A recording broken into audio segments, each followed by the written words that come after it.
Hello everyone, welcome to एहसान Hasan lecture.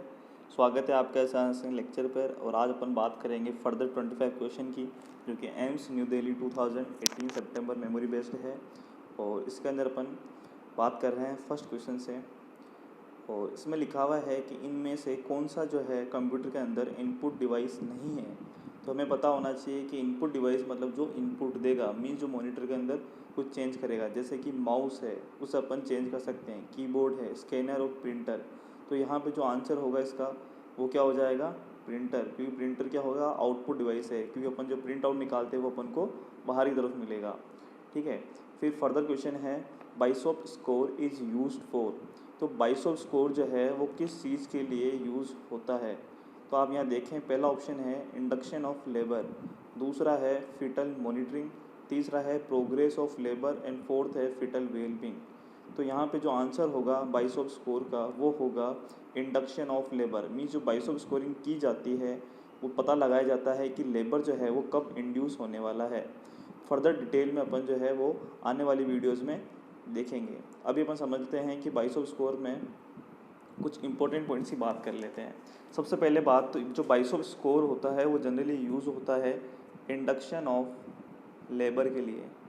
इसमें पता लगाया जाता है कि लेबर जो है वो अपने आप हो जाएगा, मीन्स स्पॉन्टेनियसली होगा, या फिर इसको जो है इंड्यूस कराने की ज़रूरत पड़ेगी। ठीक है। इसको जो है अपन सर्वाइकल स्कोर भी कहते हैं, सर्वाइकल स्कोर भी इसको अपन कहते हैं। और ये क्या होता है, प्री लेबर एक स्कोरिंग सिस्टम होता है, इसे अपन प्रिडिक्ट कर लेते हैं। इसका जो टोटल स्कोर होता है वो 0 to 1, 0 to 13 जो है इसका टोटल स्कोर होता है। और इसमें टोटल 5 कंपोनेंट जो है अपन को देखने को मिलते हैं।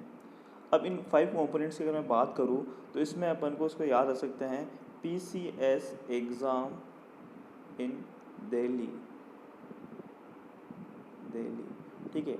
अब यहाँ पे पी से क्या मतलब होता है इसके बारे में बात करते हैं। जो पी है उसका मतलब है सर्वाइकल पोजीशन, मीन जो सर्विक्स है उसकी क्या पोजीशन है उसको अपन जो है डिटेक्ट करते हैं। उसके बाद में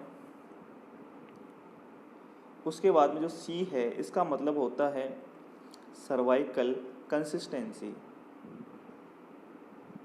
ठीक है। और उसके बाद में जो एस है उसका मतलब होता है स्टेशन, मतलब फिटल स्टेशन। ठीक है। फर्दर अपन जो है नेक्स्ट वीडियो के अंदर इसको जो अच्छे से एक्सप्लेन करेंगे। एस का मतलब होता है फिटल स्टेशन। और जो डी है, दिल्ली में डी और ई है, डी का मतलब होता है सर्वाइकल डायलेशन, कि सर्वाइकल डायलेशन कितना हो गया है। और ई से होता है सर्वाइकल एफेसमेंट। ठीक है। ये 5 कंपोनेंट्स के द्वारा ये जो है स्कोरिंग की जाती है। अब बात आती है कि स्कोरिंग जो है वो 5 कंपोनेंट है, और इसके अंदर स्कोरिंग जो है अपन 0, 1, 2 और 3 देते हैं, तो उस हिसाब से 15 होना चाहिए। बट यहाँ पर टोटल स्कोर अपन ने देखा वो 0 to 13 होता है। तो वो कैसा होता है वो अपन जो है कल वीडियो में समझेंगे। इसके बाद में यहाँ पे क्या होता है, अगर स्कोर 6 या लेस देन 6 आता है तो वो किसको रिप्रेजेंट करता है कि लेबर जो है वो अपने आप स्टार्ट नहीं होगा, वहाँ पे अपन को जो है लेबर को इंड्यूस कराना पड़ेगा। ठीक है। मीन्स लेबर जो है उसको अपन को इंड्यूस कराना पड़ेगा। अगर वैल्यू जो है, स्कोर की वैल्यू 6 या 6 से कम आती है, अगर वैल्यू मोर देन 8 और इक्वल टू 8 आती है, इसका मतलब क्या होगा कि वहाँ पे सक्सेसफुल वेजाइनल डिलीवरी जो है पॉसिबल है। मीन्स नॉर्मल वेजाइनल डिलीवरी वहाँ देखने को मिलेगी। ये था अपना बाइसॉप स्कोर, जो कि 1964 में किसी साइंटिस्ट ने जो है इसको दिया था। इसके बाद में अपन आगे बढ़ते हैं फर्दर क्वेश्चन पे। अगला क्वेश्चन है कि in a primary gravida mother engagement occurs at approximately space of gestation, मतलब किस गेस्टेशन या फिर किस वीक के अंदर प्राइमरी ग्रेविडा के अंदर, मदर के अंदर एंगेजमेंट देखने को मिलेगा। तो फर्स्ट ऑफ ऑल अपन समझते हैं प्राइमरी ग्रेविडा क्या होता है। प्राइमरी ग्रेविडा का मतलब होता है कि फीमेल की ये पहली प्रेगनेंसी है, फर्स्ट प्रेगनेंसी। ठीक है। और एंगेजमेंट का मतलब क्या होता है, तो मैं बता दूं, एंगेजमेंट का मतलब होता है, एंगेजमेंट का मतलब होता है अंगेज करना। मीन्स जो भी बच्चे का, मीन्स जो भी फिटस है उसका जो प्रेजेंटिंग पार्ट है, खासकर प्रेजेंटिंग पार्ट क्या होता है, मेनली हेड होता है। तो उस हेड की जो भी वाइडेस्ट पार्ट होता है वो कहाँ एंटर हो गया है, पेल्विक ब्रिम, या अपन क्या कह सकते हैं, इनलेट में। मीन्स जब बच्चे का प्रेजेंटिंग पार्ट मीन्स जो हेड है वो पेल्विक ब्रिम या इनलेट में जब एंटर होता है, उस चीज़ को क्या कहा जाता है? एंगेजमेंट कहा जाता है। तो क्वेश्चन हमसे ये पूछ रहा है कि प्राइमरी ग्रेविडा मदर में जो एंगेजमेंट हो रहा है, मीन्स जो फिटल हेड है उसका जो प्रेजेंटिंग पार्ट है वो जो पेल्विक ब्रिम में एंटर हो रहा है वो किस वीक में एंटर होता है? तो इसको अपन को याद रखना है कि ये एंटर होता है 34 से 36 वीक्स के अंदर। मीन्स जो प्राइमरी ग्रेविडा मीन्स जो फर्स्ट प्रेगनेंसी होती है उसमें ये 34 से 36 वीक्स के अंदर जो है एंटर होता है। और यही अगर मैं बात करूँ मल्टी ग्रेविडा की, मल्टी ग्रेविडा, तो मल्टी ग्रेविडा के अंदर क्या होता है, ये जो है मल्टी ग्रेविडा के अंदर अपन को onset of labour means labour की जब शुरुआत होती है उसी के बाद अपन को देखने को मिलता है majority of cases. Means multi gravida में तो क्या होगा कि जब लेबर की शुरुआत हो जाएगी उसके बाद में देखने को मिलेगा, बट प्राइमरी ग्रेविडा में लेबर की शुरुआत से पहले देखने को मिलता है अराउंड 34 टू 36 वीक्स के आसपास। ठीक है, नेक्स्ट क्वेश्चन में बढ़ते हैं कि oral pills can cause all except A decrease risk of ovarian cancer, B decrease risk of breast cancer, C increase risk of breast cancer और increase risk of cervical cancer. अब यहाँ पे option के हिसाब से अपन को पता चल रहा है कि अपन को बी या सी में से एक आंसर होना चाहिए। अब ओरल पिल्स क्या होती हैं? ये क्या होती है? कॉन्ट्रासेप्टिव होती है। मीन्स ये क्या करेगी, जो प्रेगनेंसी होती है उसको क्या करेगी? इनहिबिट करेगी। ठीक है, प्रेगनेंसी को क्या करेगी? इनहिबिट करेगी। तो इसका मतलब ये हुआ कि प्रेगनेंसी को इनहिबिट करना है तो ये जो ओरल पिल्स का मैकेनिज्म होता है वो क्या करता है? ये ओव्यूलेशन जो होता है, ओव्यूलेशन के प्रोसेस को इनहिबिट कर देता है। ठीक है, ओव्यूलेशन के प्रोसेस को नहीं होने देगा। अगर ओव्यूलेशन नहीं होगा तो मीन्स ओवम का फॉर्मेशन नहीं होगा और फर्टिलाइजेशन नहीं देखने को मिलेगा, मीन्स प्रेगनेंसी नहीं होगी। तो यहाँ पे अपन इसको आंसर ही समझ सकते हैं कि जो ब्रेस्ट कैंसर होता है उसमें ब्रेस्ट कैंसर का मेन कारण क्या होता है? एस्ट्रोजन हार्मोन जो होता है उसके लंबे समय तक प्रेजेंट होना। मीन्स किन फीमेल में ब्रेस्ट कैंसर की रिस्क होती है? जिसके अंदर अर्ली मीनार्क आता है, मीन्स जो मेंस्ट्रुअल साइकिल है वो बहुत पहले स्टार्ट हो जाती है इससे पहले, और लेट मीनोपोज होता है, लेट मीनोपोज। इसका मतलब हुआ कि ब्रेस्ट कैंसर उनमें देखने को मिलता है वो फीमेल जिसमें एस्ट्रोजन हार्मोन जो है लंबे समय तक रहता है बॉडी में, और वो कब रहेगा? जब मीनार्क, अर्ली मीनार्क और लेट मीनोपोज की वुमेन में। अब क्या होता है कि जो ओरल कॉन्ट्रासेप्टिव पिल्स है उसमें एस्ट्रोजन और प्रोजेस्टेरॉन का क्या होता है? कॉम्बिनेशन होता है। मीन्स यहाँ पे क्या हो रहा है, अपन बॉडी में एस्ट्रोजन का लेवल बढ़ा रहे हैं, और एस्ट्रोजन का लेवल बढ़ाएंगे तो ब्रेस्ट कैंसर की रिस्क बढ़ेगी। तो इसके अंदर आंसर क्या होना चाहिए? Increase risk of breast cancer. But question ये पूछ रहा है कि oral pills can cause all except, मतलब हर चीज़ कर सकता है पर क्या नहीं करेगा। तो इसका आंसर क्या हो जाएगा? B, decrease risk of breast cancer, मतलब ब्रेस्ट कैंसर की रिस्क को कम नहीं करता, ये बढ़ाता है। ठीक है, अब बात करते हैं अपन नेक्स्ट क्वेश्चन की। नेक्स्ट क्वेश्चन है कि इनमें से अपन को एक सेलेक्ट करना है जो इनको सिमिलर नहीं है। बेडशीट, शर्ट, टेबल क्लॉथ और कर्टेन। तो इसका सिंपल एग्जाम आंसर आ जाएगा शर्ट। नेक्स्ट क्वेश्चन है कि इनमें से कौन सा नर्सिंग एक्शन रिक्वायर्ड है before giving clear liquid fluid after anaesthesia. Means anaesthesia देने के बाद उसमें से अपन को कौन सा नर्सिंग एक्शन की ज़रूरत है क्लियर लिक्विड फ्लूइड देने से पहले? हमें बाउल साउंड चेक करना है, यूरिन आउटपुट चेक करना है, वेट चेक करना है, या गैग रिफ्लेक्स चेक करना है? तो सिंपल सी बात है कि यहाँ बात हो रही है फ्लूइड की। ठीक है, क्लियर लिक्विड फ्लूइड देना है तो सिंपल सी बात है, यहाँ पे अपन क्या चेक करेंगे? गैग रिफ्लेक्स चेक करेंगे। क्योंकि गैग रिफ्लेक्स अगर अपन चेक नहीं, गैग रिफ्लेक्स का मतलब क्या होता है कि अपन कोई भी चीज़ इंटेक करते हैं वाया माउथ तो वो अपन उसको निगलते हैं और वो जो है इसोफेगस के द्वारा स्टमक में जाता है। और गैग रिफ्लेक्स में ये भी होता है कि अपन कुछ ऐसा फूड खा लें जो अपनी विंड पाइप की तरफ जाए तो ऑब्स्ट्रक्शन में क्या होता है? कफिंग आती है और वो बाहर निकल जाता है। अगर गैग रिफ्लेक्स नहीं होगा तो क्या होता है? फ्लूइड जो है वो इसोफेगस में ना जाके पीछे की तरफ आगे की तरफ ट्रेकिया में भी जा सकता है, मीन्स विंड पाइप में भी जा सकता है, और लंग्स में भी होगा जहाँ पे क्या होगा? इन्फेक्शन होने के चांस हो सकते हैं। तो अपन क्या करते हैं? एनेस्थीसिया के बाद में फ्लूइड देने से पहले गैग रिफ्लेक्स जो है वो चेक करते हैं। बात करते हैं नेक्स्ट क्वेश्चन की। नेक्स्ट क्वेश्चन है कि निम्न में कौन सा नर्सिंग एक्शन रिक्वायर्ड है before giving solid food after anaesthesia. Means वहाँ पे पूछा था लिक्विड फूड और यहाँ पूछा है सॉलिड फूड। तो यहाँ पे अपन क्या चेक करेंगे? बाउल साउंड चेक करेंगे, यूरिन आउटपुट, वेट, या गैग रिफ्लेक्स। तो यहाँ पे जनरली अपन जो है बाउल साउंड को चेक करते हैं। ठीक है, क्योंकि क्या होता है कि अगर बाउल साउंड जो है, अगर बाउल जो है मूवमेंट करेगा तो साउंड प्रोड्यूस होगा तो वो अपन सुन लेंगे। अगर बाउल जो है साउंड एब्सेंट है, ठीक है, एब्सेंट है तो क्या होगा? बाउल मूव नहीं करेगा तो जो फीसेस बन रही होगी वो आगे एंटर नहीं होगी तो वहीं पड़े पड़े क्या हो सकता है, वहाँ पे इन्फेक्शन या पस का फॉर्मेशन देखने को मिल सकता है। तो इसके लिए अपन क्या कर सकते हैं, यहाँ पे इसको बाउल साउंड जो है उसको चेक करेंगे before giving solid food after anaesthesia.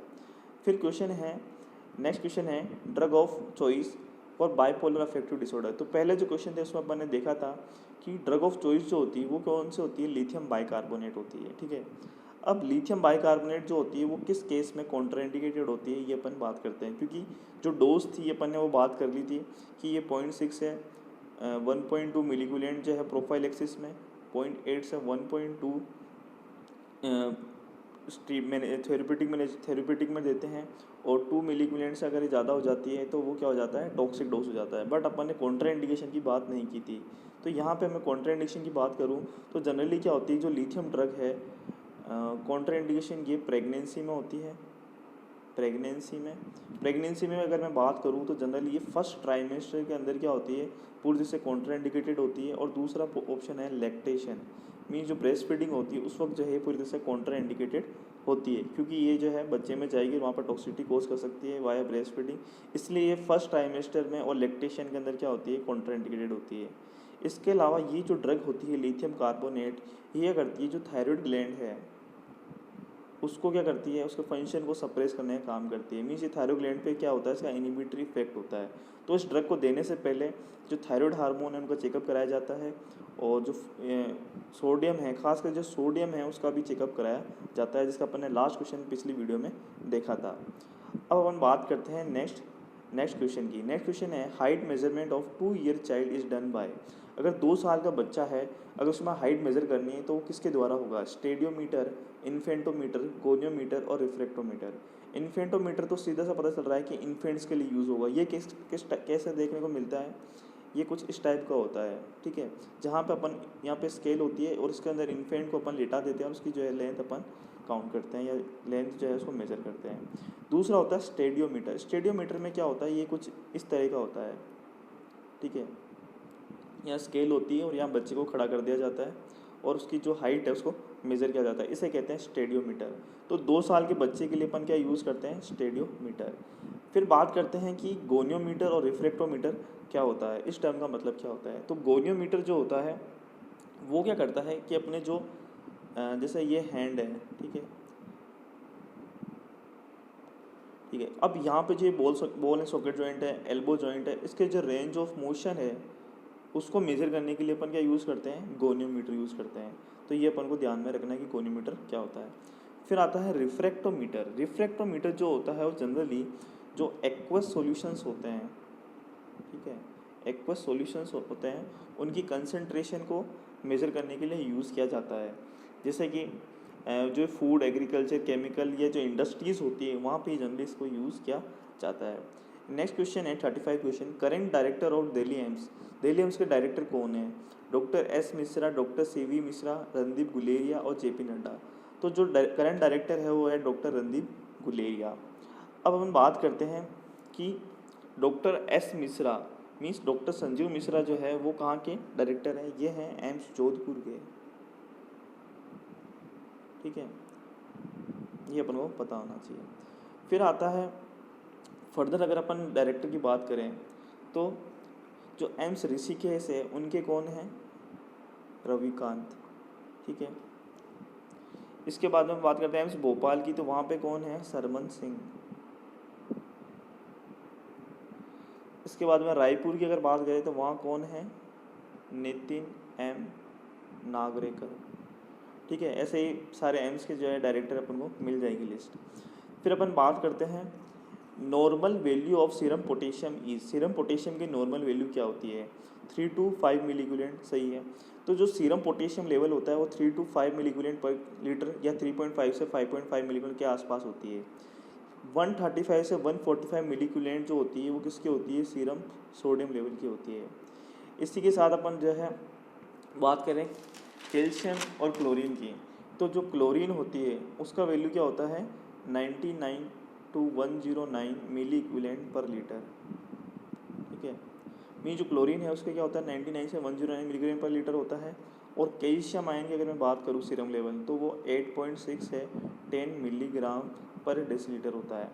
अब कैल्शियम अगर कम हो जाता है और ज़्यादा हो जाता है तो इसके लिए जो है कैल्शियम कम हो जाता है, इसके लिए जो है एमएसएन में वीडियो है हाइपोपैराथायरॉयडिज्म और हाइपरथायरॉयडिज्म, वहाँ पे अपन जो इसको अच्छे से समझ सकते हैं। ठीक है, फिर आता है next question, food drop occurs due to. ये बहुत ही इंपॉर्टेंट क्वेश्चन है कि फूड ड्रॉप किसकी वजह से होता है। फर्स्ट ऑप्शन है सियाटिक नर्व इंजरी, दूसरा है सुपरफिशियल पेरोनियल आर्टरी, तीसरा है डीप पेरोनियल नर्व और फोर्थ है ब्रेकियल प्लेक्सस। तो यहाँ पे जो करेक्ट आंसर होगा वो होगा डीप पेरोनियल नर्व। अब अपन समझते हैं कि फूड ड्रॉप होता क्या है।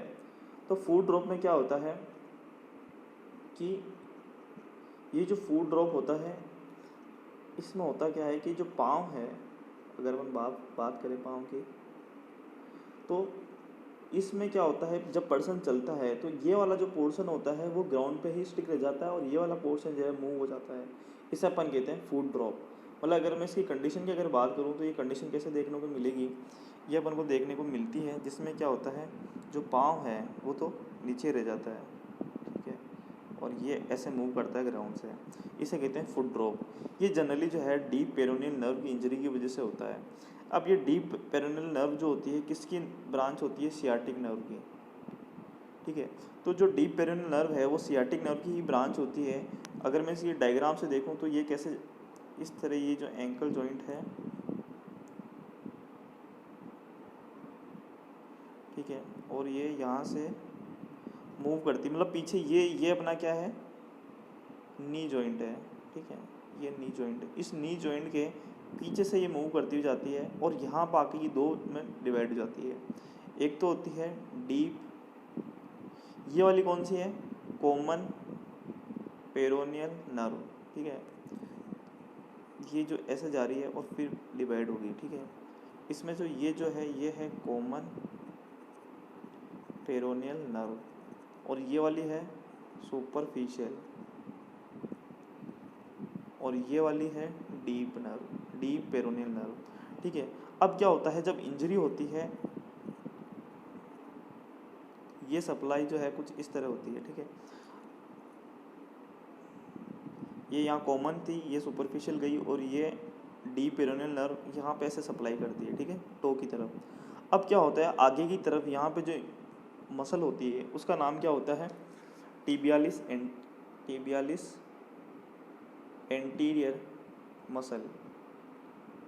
अब क्या होता है कि हमें पता है कि जो भी मूवमेंट हो रहे हैं वो क्या होगा, मसल्स के अंदर जो नर्व सप्लाई है, तो ये मसल्स के अंदर जो लिगामेंट, आसपास में लिगामेंट टेंडन, इनके मूवमेंट से क्या होता है जो बोन है वो उठती है।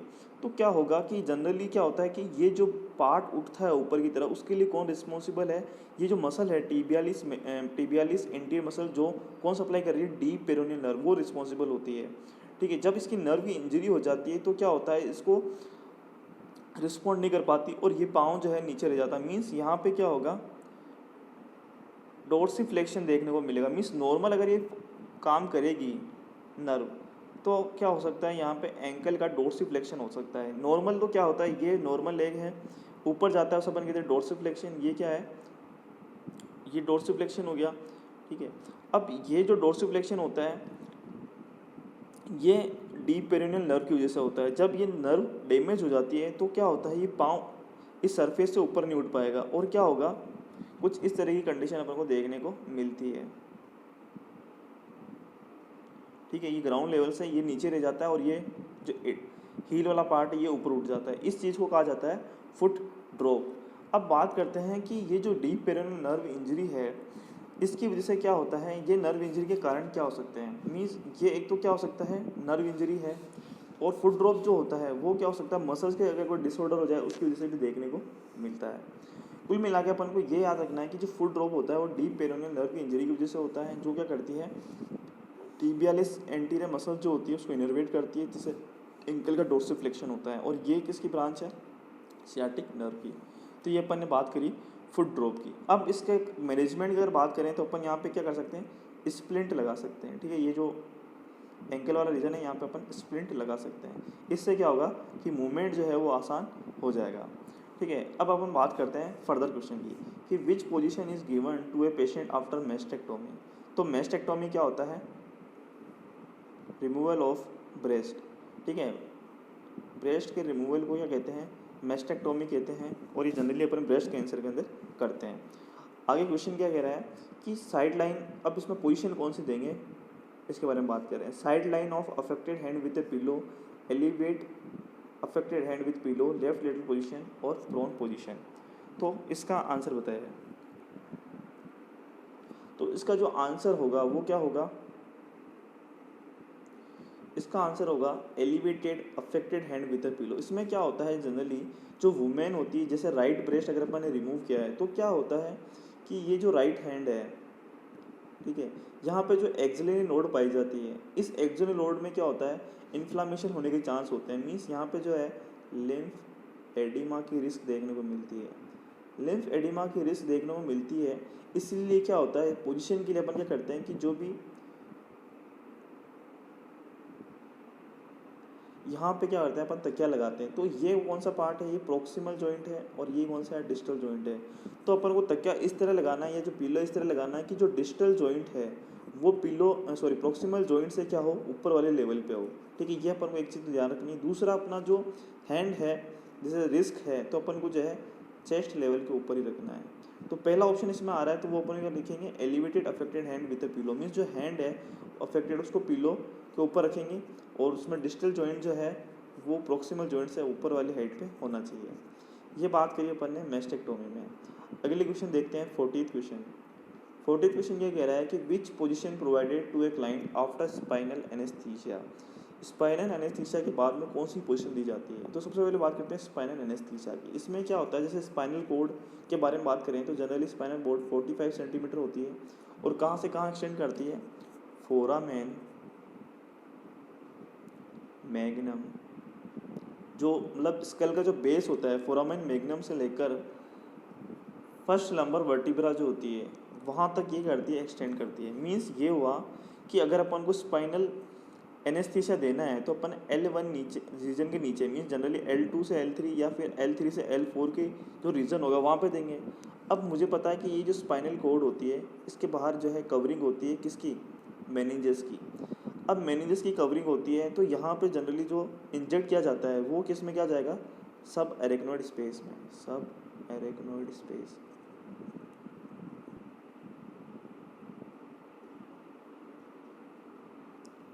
नेक्स्ट क्वेश्चन है कि इनमें से कौन सी कंडीशन जो है मेडिकल इमरजेंसी है जो कि फेटल हो सकती है। तो यहाँ पे जो कंडीशन फेटल हो सकती है, सो पहला ऑप्शन है acute epiglottis, लेरेंजो pneumonitis, cystic fibrosis और क्रोनिक अस्थमा।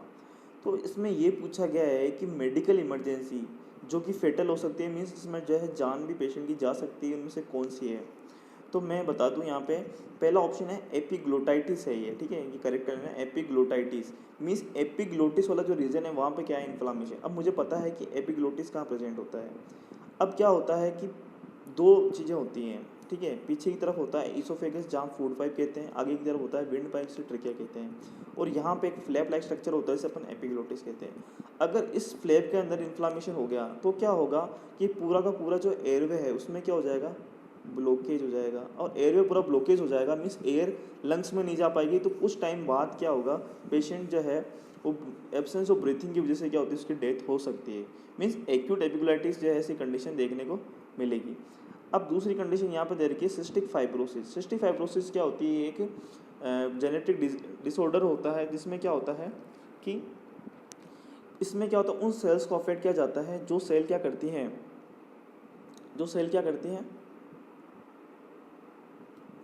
सिक्रीशंस प्रोड्यूस करने का काम करती है, ठीक है। मतलब ऐसे सेल्स को अफेक्ट किया जाता है जो म्यूकस प्रोड्यूस करेगी, या फिर जो डाइजेस्टिव जूस है उसको सिक्रीट करेगी। मीन जहाँ पे जो भी सिक्रीशन का काम है ओवरऑल उन सेल को इफेक्ट करेगी, जिसकी वजह से क्या होगा कि जो फ्लूइड है, मीन्स जो फ्लूइड है वो क्या हो जाएगा, बहुत ही ज़्यादा गाढ़ा हो जाएगा, मीन्स थिक हो जाएगा, जिसकी वजह से क्या करेगा, वो जो छोटी छोटी ट्यूब्स हैं उनको क्या कर देता है, ब्लॉक कर देता है।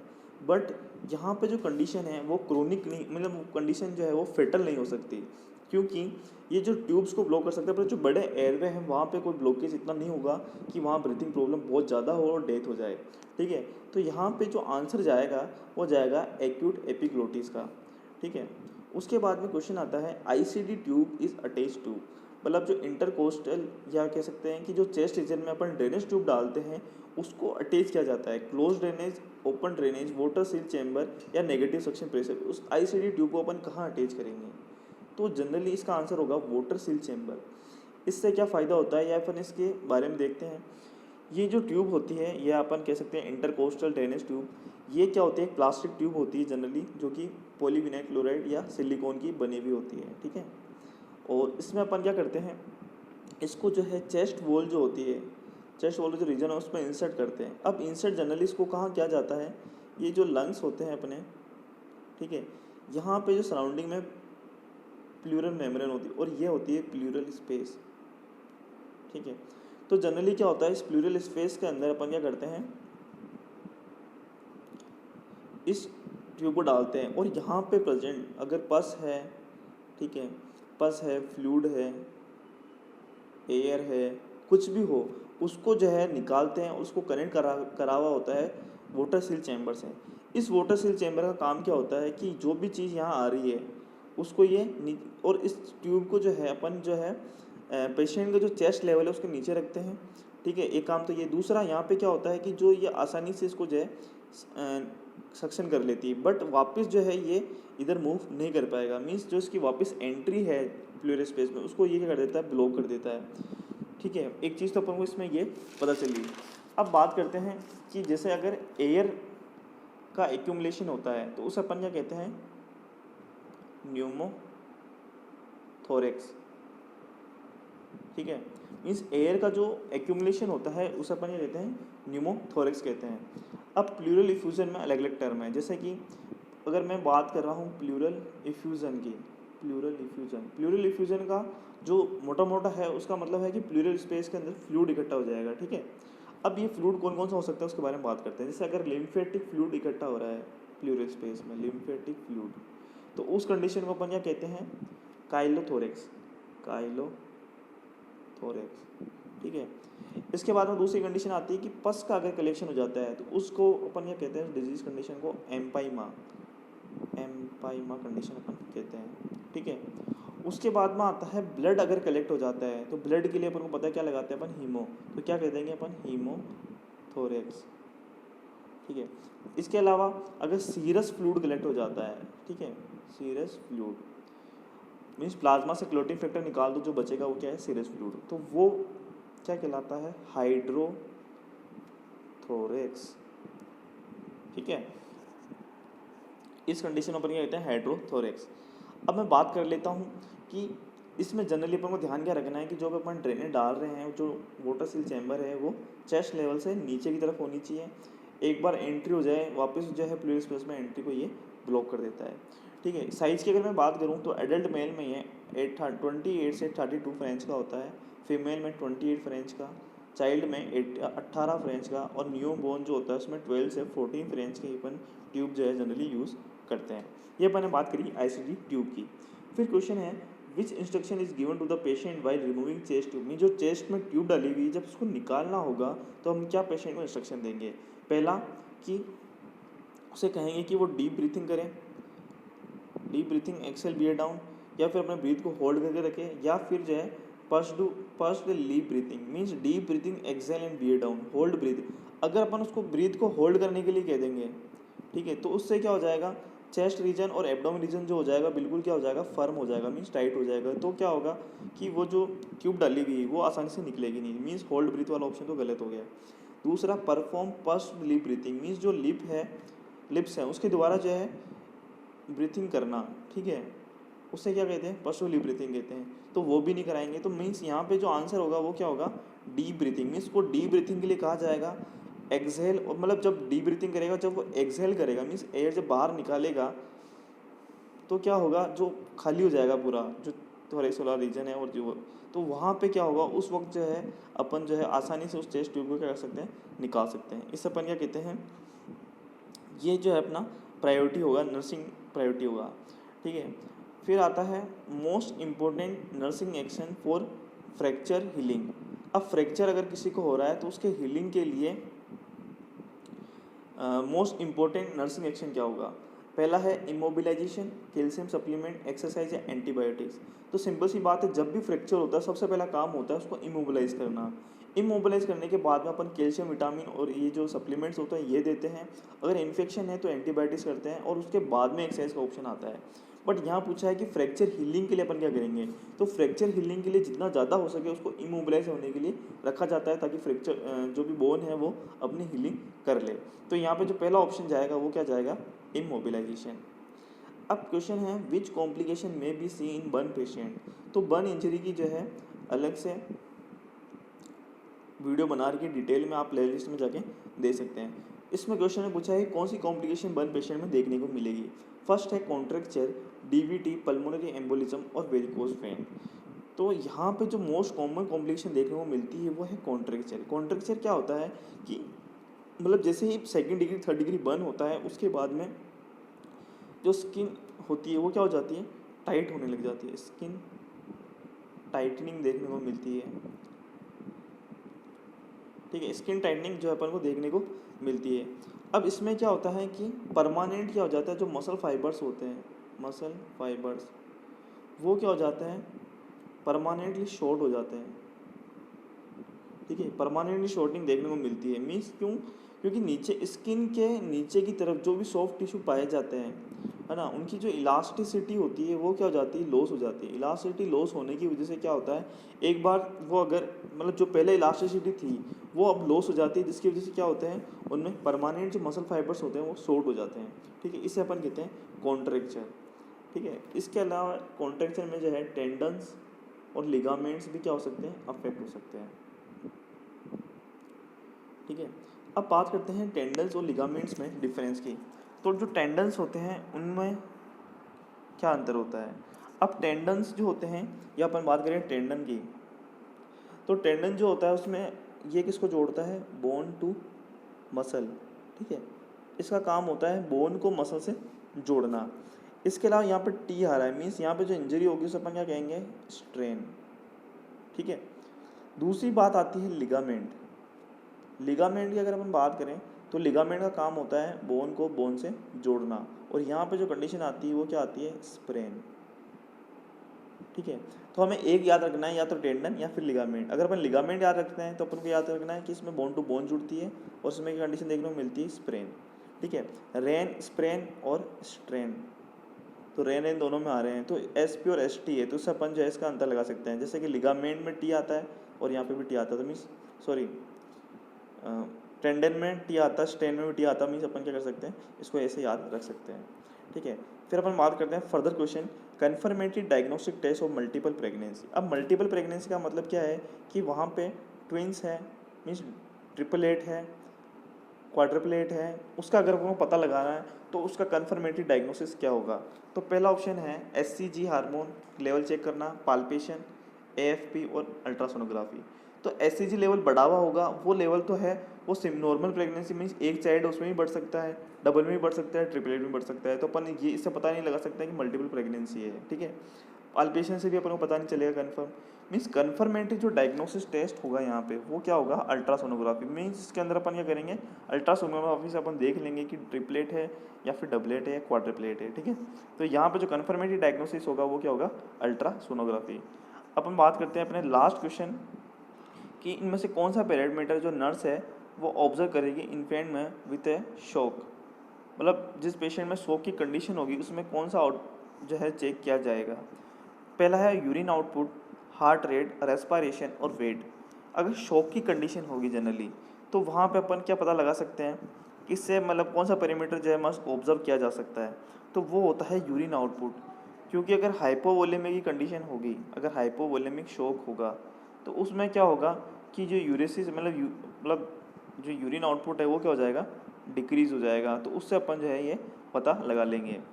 तो इसी के साथ जो है आज के अपने 25 क्वेश्चन जो है कंप्लीट हो गए हैं, और नेक्स्ट वीडियो के अंदर अपन जो है अगले संडे को फिर 50 क्वेश्चन के साथ जो है वापस आएंगे।